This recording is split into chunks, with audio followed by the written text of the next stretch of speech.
Hello everyone! Ngayon po magluluto tayo ng sinigang na neck bone ng baka. Nakaslice na po ang ating neck bone na binili. Ito ay binili ko sa grocery. Ganito po ang itsura niya. At 2 pack ang binili ko. Lilinisin at huhugasan muna natin ito sa running water. At ito ay ating pakukuluan. Guys, yung unang kulo po ay itatapon natin. At papalitan natin ng panibagong tubig. At pakukulaan ulit natin siya.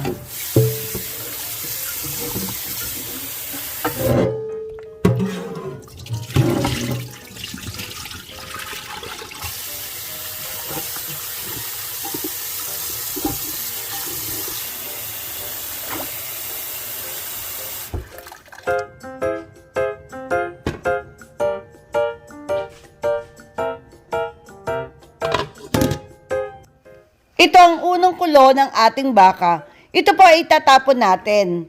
Tapos papalitan po natin ng panibagong tubig.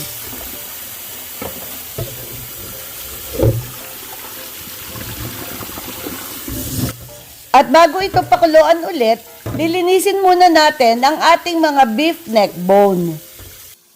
Linisin natin isa-isa para po matanggal natin yung mga dumi na kumapit sa kanya sa unang kulo ng ating beef neck bone.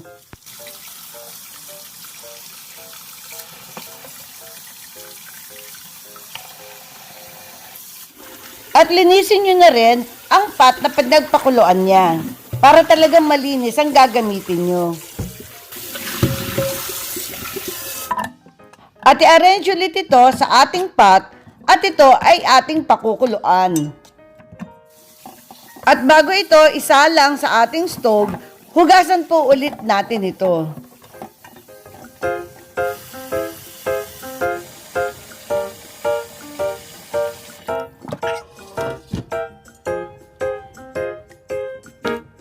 At habang pinakukuluan natin ng ating baka, tayo naman ay maghahanda na ng ating mga isasamang ingredients.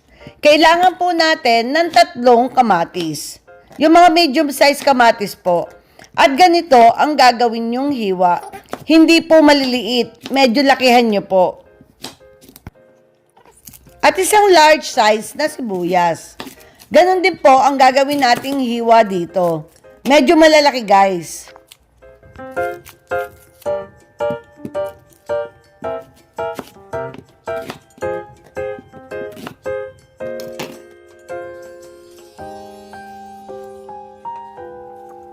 Ngayong kumukulo na ang ating niluluto, pwede na po nating ilagay ang ating kamatis at sibuyas.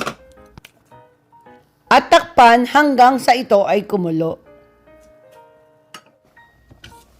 Ayan, kumukulo na po ang ating niluluto. Ito pong ating mga kamatis, pisa-pisain nyo po para kumatas siya doon sa sabaw ng ating niluluto para maging mas malasa at masarap.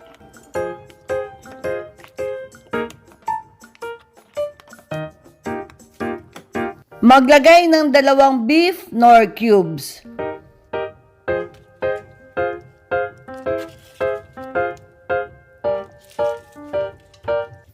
Two tablespoons of salt.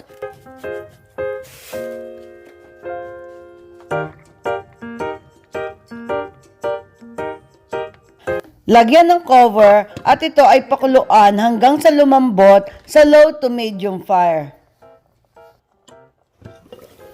After 1.5 hours, checkin natin ang ating beef neck bone kung malambot na. I-prepare naman natin ang ating mga gagamiting gulay. Ito guys ay okra na binili ko sa grocery.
Pag malambot na ang ating baka, pwede na po nating ilagay ang ating Knorr Tamarind Soup Base para sa ating pangpaasim.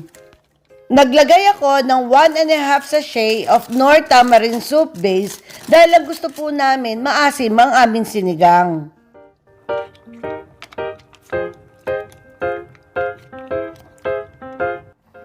After 3 minutes, pwede na po natin ilagay ang ating mga gulay. Unahin natin ang ating labanos. And then, ang ating okra.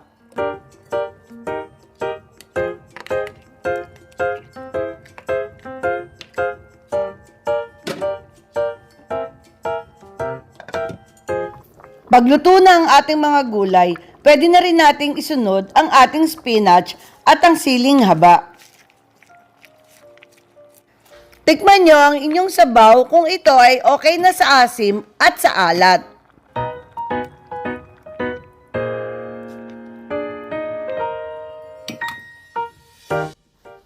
Eto na guys ang ating nilutong masarap na sinigang na neck bone ng baka. So paano guys, hanggang dito na lang ating vlog for today. Sana po nagustuhan nyo. Until next time, bye!